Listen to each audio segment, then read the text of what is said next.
240 to be ready? 240 at the month, yeah. We're on. Alright, let's go. Coming through this situation at a young age really makes you appreciate, that life is short. Obviously we've been working for this for the last sort of 2.5 years. It feels kind of strange now it's here. If you want to get off now, now's the time to get off. Otherwise, we're all going in there. Things that you may think you will do in several years, perhaps you may not have the opportunity to, and I guess it's forced me both to appreciate what I do have now, to try and realise my ambitions and dreams, and have a try at things rather than just thinking about it. We're on the plane now to Antarctica. Putting the cold weather gear on in preparation for stepping off the plane.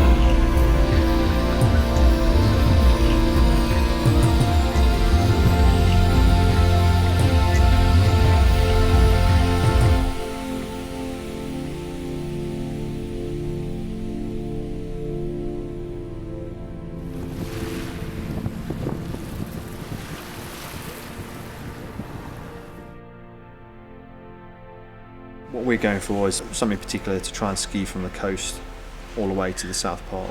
In doing that, if I can sort of demonstrate to the millions of people who have got this particular condition, which is very widespread and due to increase a lot, it's something that raises awareness of that and hopefully prove a little bit inspiring. The condition I've got is something very similar to a form of macular degeneration. What this does is you lose the central vision. So for me, my peripheral vision is still relatively good, which means I don't tend to bump into things. Looking forward, it's like looking through frosted glass. It's just completely fuzzy, sort of blind spots all over the place. When this first happened, it's obviously a huge shock, particularly if you're in your early 20s, because the future you've essentially prepared for, and certainly in my case of being an officer in the military, the kind of things I wanted to do in my life, that future no longer existed. So mentally having to deal with that was very tough. I mean, the bottom line for me is they can't cure it, and it's obviously not getting any better. For myself, I'm very fortunate I've still got some sight left. It's a kind of small insight into what it must be like to lose everything. I knew several years ago that I wanted to do this. Obviously with my sight, I couldn't do this on my own. We were going through the business school application process together. To help each other out, we sort of swapped essays. So I gave him my essay about running marathons and training for triathlons. And then I get Alan's back about rowing across the Atlantic. And I just thought, wow, who is this guy? Alan and I first met each other at the beginning of the school year at Berkeley in 2009. The admissions committee was doing a fun game where they read things off our applications. They said, this person has run a series of 50 and 100-mile runs, and I raised my hand, and then they said, well, this person has run a 151-mile run. And Alan, of course, raised his hand. And he came up to me and he said, I want to do something. I have no funds to do it. I don't have the expertise I need to do it, and no one has ever done it before. And I want to know if you want to help me go there.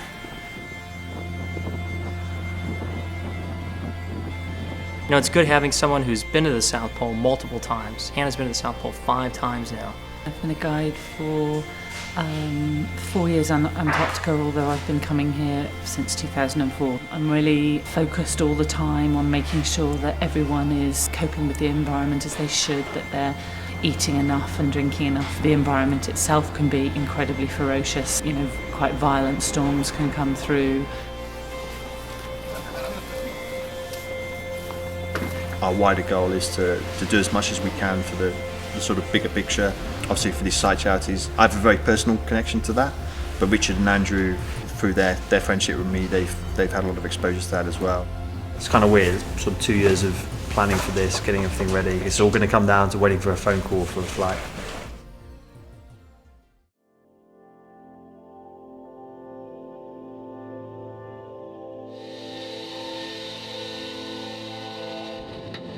So we're filming ourselves now.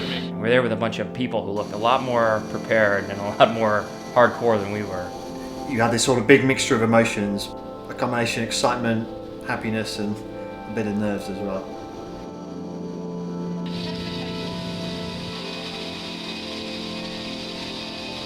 As soon as our feet were down on the ground, we felt that elation of finally setting foot on this continent where not that many people get the chance to go. It's kind of like expected. It's very beautiful and very cold.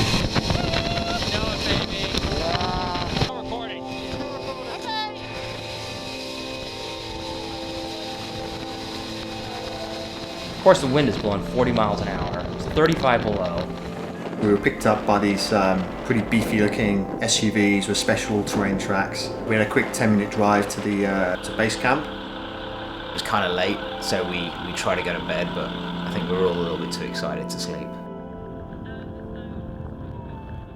And let me start by saying Happy Thanksgiving to everyone back home. We're not gonna start walking for another couple of days, so we're just pulling all together the last bits of prep. Alan, what are you doing? You filming or taking a picture? No, I'm filming. No, I'm just curious. How are you doing?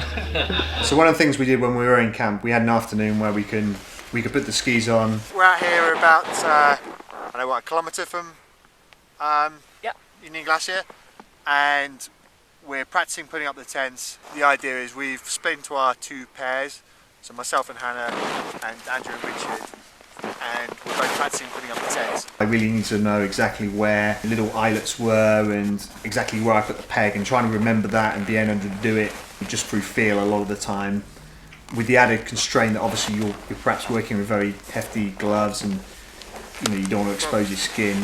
When it's 40 below, exposed skin freezes within 30 seconds. So you really need to be able to get that tent up as soon as possible. It becomes a matter of life or death for you. As we were coming back, we saw one of the planes come into base camp. I guess that plane symbolised both the start point in terms of, this is what's going to get us to the start, we can crack on, but also a bit of melancholy as well, because we knew once that plane set us down and it went, we were on our own, and the real thing had begun.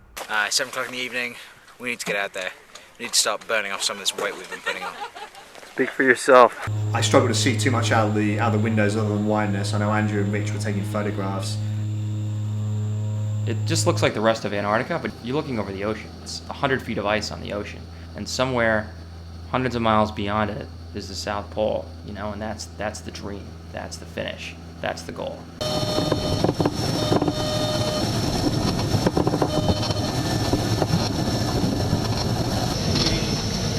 We're in the middle of nowhere, man. They landed, didn't have a lot of time, threw the sleds out. We are on the Filchner ice shelf. You can't really tell, but we're above water right now. This is technically the coast of Antarctica. This is where we're starting from. And then fired up the prop and they flew away.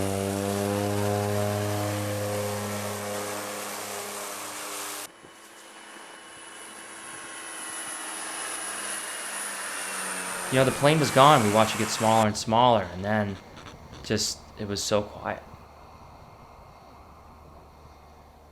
It was a bit frustrating because we kind of wanted to start moving, but we knew that there was plenty of walking yet to come, and that a good night's sleep probably was the smart move.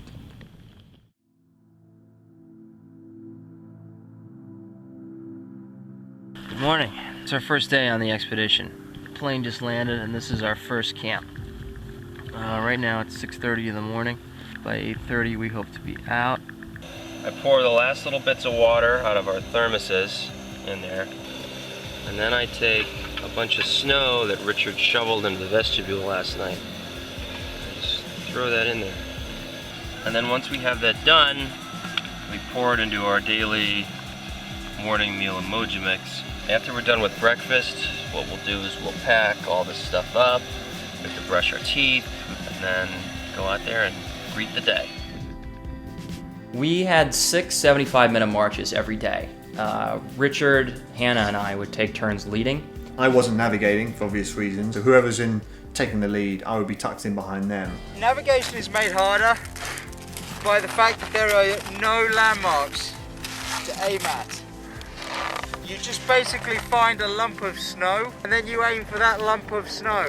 And you can't look down, because as soon as you look up again, you've lost your lump of snow. I remember as we were skiing along, constantly having to adjust my clothing, get everything comfortable, never quite sure if you're going to start to overheat. Once you start to sweat, you're in real trouble because that freezes on you.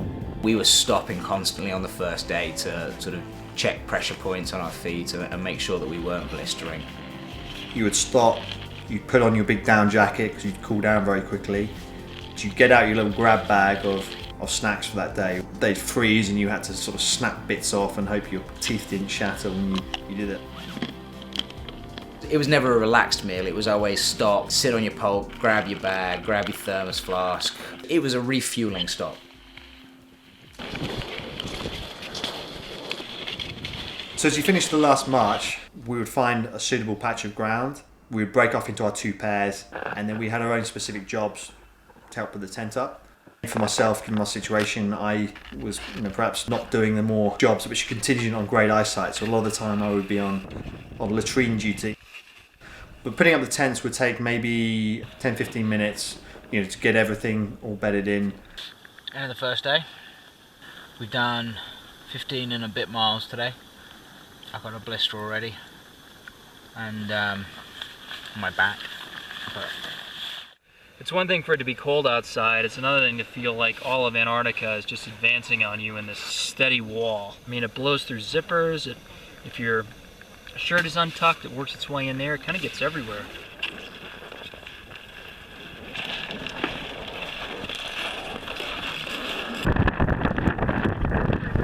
it is very windy. Right, I'm getting back in the tank. In order to ensure that we had that connection in the evening, so we didn't split it off into little groups for dinner, we would tend to go around each other's houses, so to speak.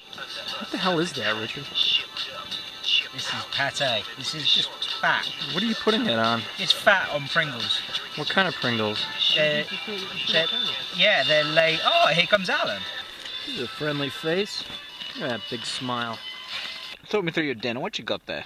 It's Norwegian food, army food. Very nice. It's chicken curry.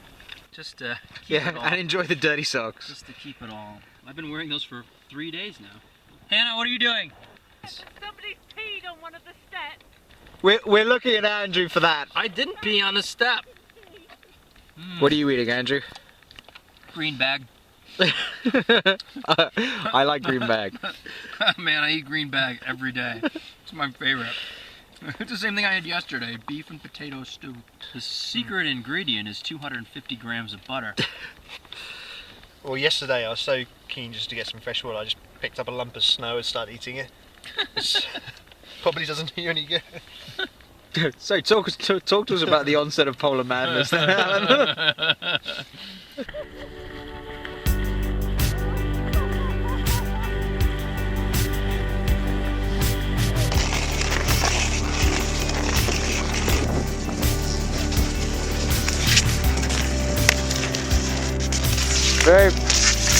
Very modern dance.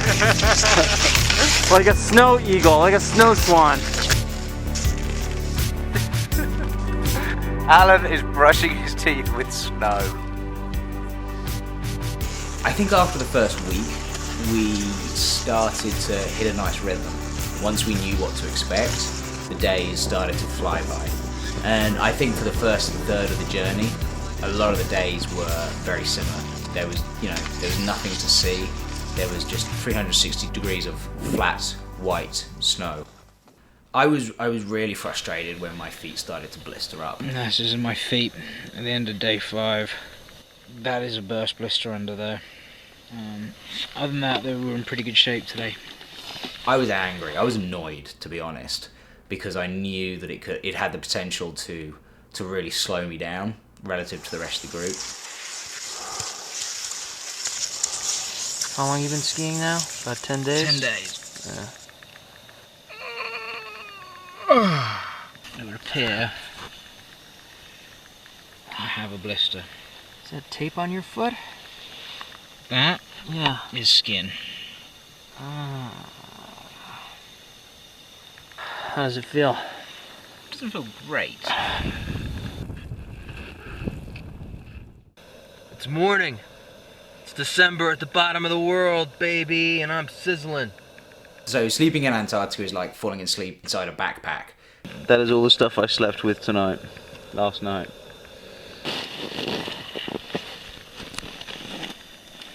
Andrew, how you feeling? I'm kind of a bad mood today. Why's that? I'm starting to get prune feet a little bit, which means my socks have been wet, so I'm gonna kind of dry them out a little bit as we cook. It's gonna be super fun. As soon as there was a cloud between us and the sun, temperature dropped 25 degrees. Really the challenge for myself was not so much in trying to follow the person in front. The contrast is good enough. If someone's wearing a red jacket against a white, then I can see a kind of blob and I know it's going out of direction. The real problem is I can't see any detail on the surface. It's basically like throwing all the furniture in your living room all over the place, blindfolding yourself, and then walking across it. We were pathetic. It was at the end of those days that I had the most respect for Alan, because every day was a whiteout day for him. Often I would have Andrew, Richard, or Hannah next to me, just guiding me and literally saying, you know, dip coming up, move to the left, watch out for this. Without having that guidance there, if we'd have been quite unlucky, that could have resulted in, you know, twisted ankle and then obviously game over. Fell down and I broke my ski pole in two. First of all, we need to get out of the wind. There's no way we were going to be able to do any kind of work unless we were away from it. We kept a big orange tarp with us for that purpose. My pole was hollow inside, so we put the tent pole inside to brace it from the inside, and then we taped another pole on the outside to brace it on the outside. Well, we're halfway through the day. Then one more day, and we've got a rest day.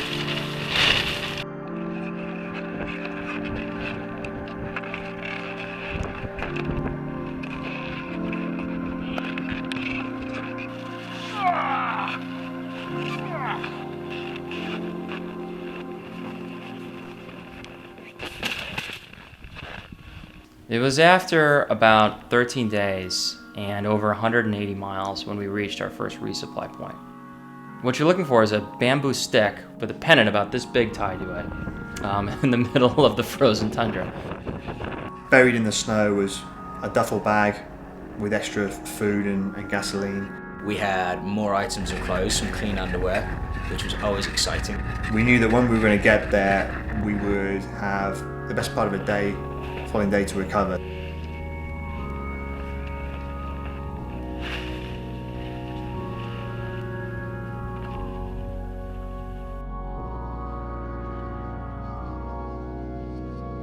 Hey Alan, you coming over?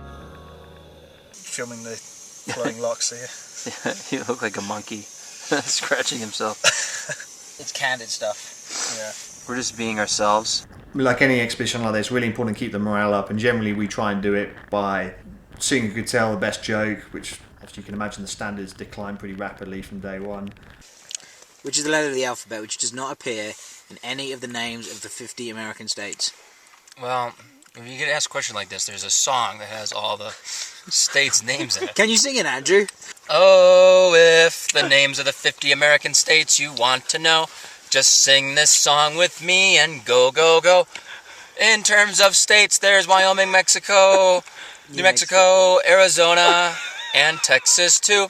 Hey, don't forget about Washington, Delaware, Vermont, East Virginia, and Florida as too. I don't know, I guess polar madness is an issue that people run into.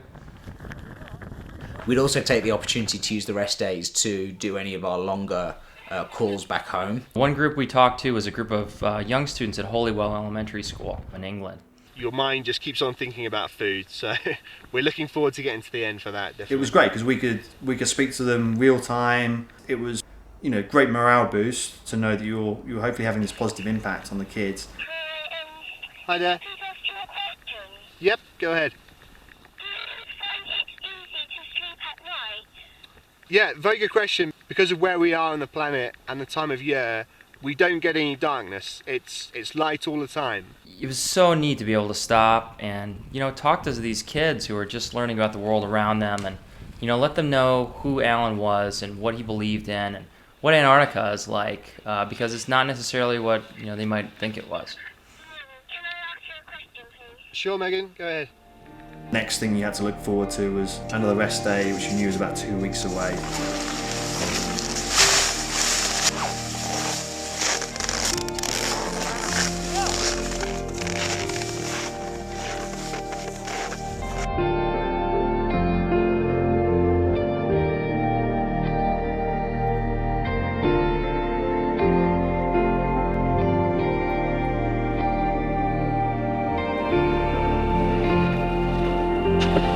Already skied 250 miles.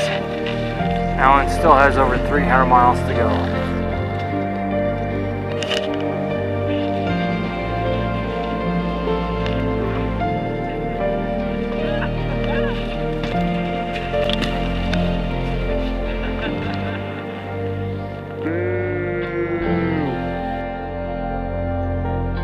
believe Andrew was leading as he spotted the flag, obviously well ahead of the rest of us. We knew that in this resupply we had a few Christmas cards from home, a bit of whiskey, things like that. We were a lot more worn down when we made it to Resupply 2 than we were at Resupply 1. You know, we've been on the ice for 26, 27 days at that point.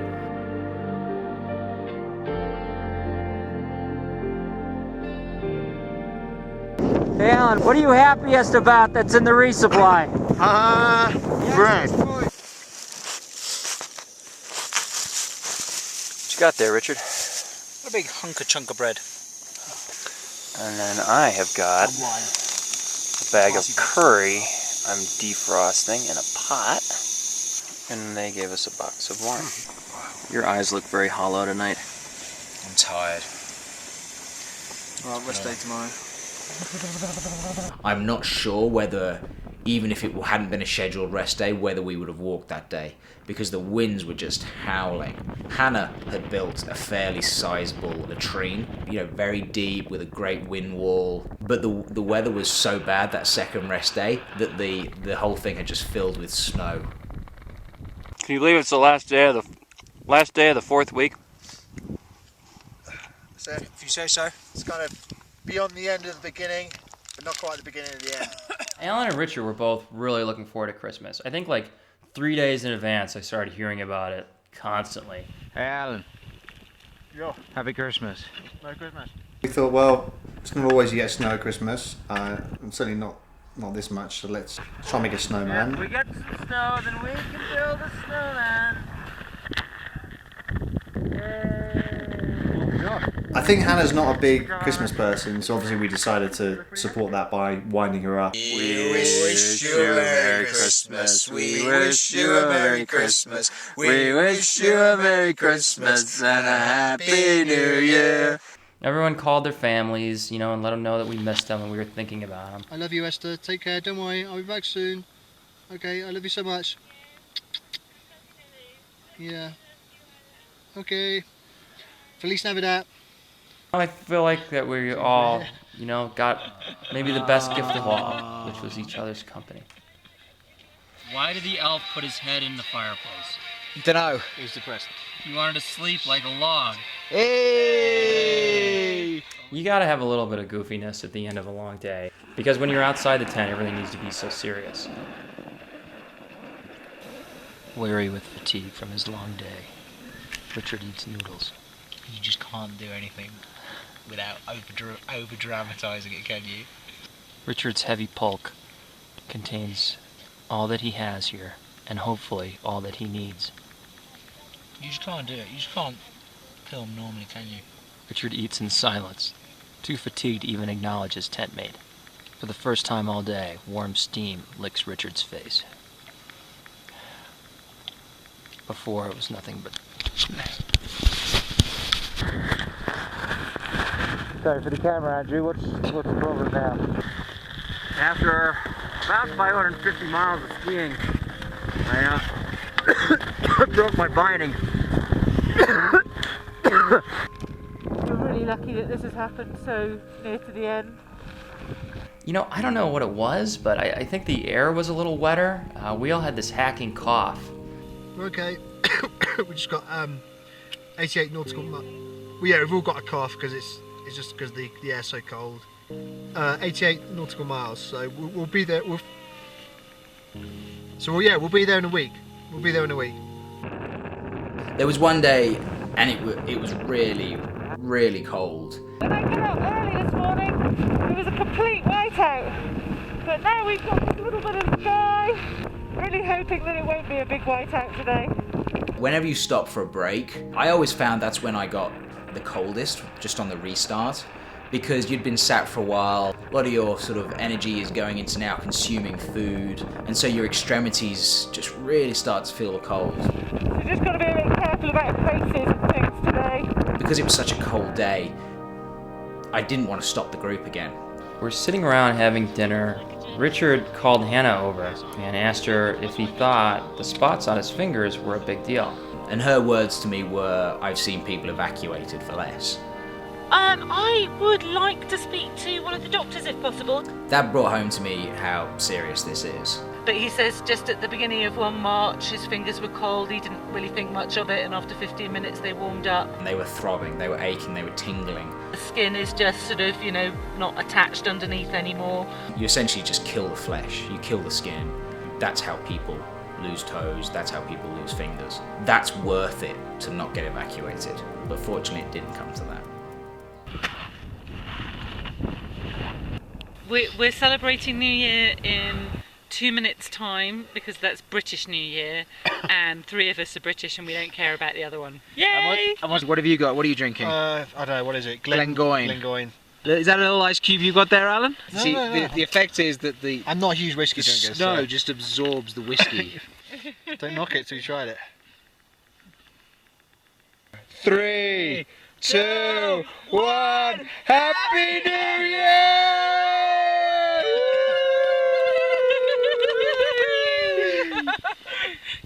Can we go to bed now?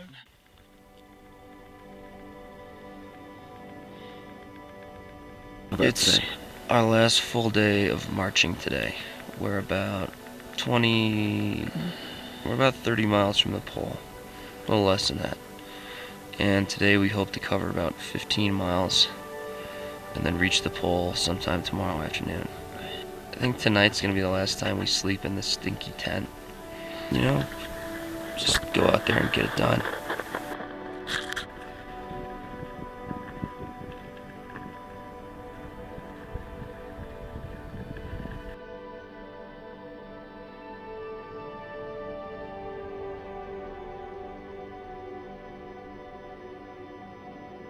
Yeah, the fact that tomorrow we're going to be able to see the pole, or you guys are going to be able to see it a lot quicker than me, it's going to be fantastic. It's a combination of everything we've done for the last 2 years. So yeah, really happy that this time tomorrow we should be at the pole. In a few weeks' time we'll be back at our desks in the office, and this is just going to seem like such a distant memory. One thing about this trip is that no person broke. I don't think anyone broke during the course of this, and I think that even though things got pretty rough at times, I think everyone kind of pulled in there together. Yeah, I'm really proud of you all.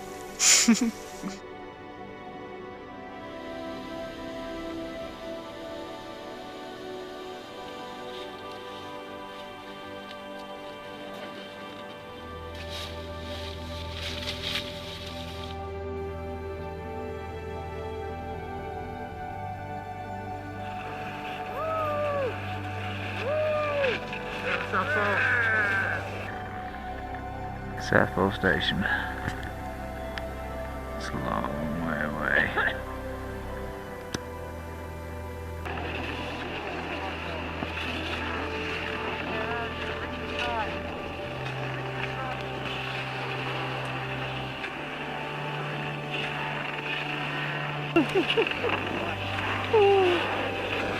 Gives me an enormous sense of pride and happiness to see them skiing into the South Pole together. Coming through the situation at a young age really makes you appreciate, that life is short. Things that you may think you will do in several years, perhaps you may not have the opportunity to. And I guess it's forced me both to appreciate what I do have now, to try and realise my ambitions and dreams, have a try at things rather than just thinking about it. For Alan, it was just about proving to himself that he could do it. He'd had a dream since he was a little kid to do this. He'd lost so much. When he lost his eyesight, he had to give up his career. To some extent, he has to give up the idea that he's ever going to really see his, children's faces, when he has kids someday. But, what he gained was this realization that life is important and your dreams are important. And, he realized that in this one case, he was able to make his dreams a reality. I find Alan such an inspirational guy, and I'm fully sighted.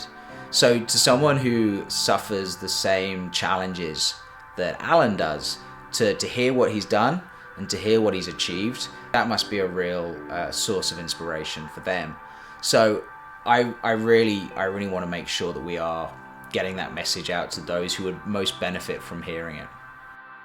I think the next big challenge is going to be one which is going to It's going to be very expensive. It's going to draw on my the experience I've had over years, which is going to help with sleep deprivation, and it's going to involve great teamwork, and that boils down to having kids. So that's probably the biggest challenge of all. So yeah, I guess that's next on the horizon.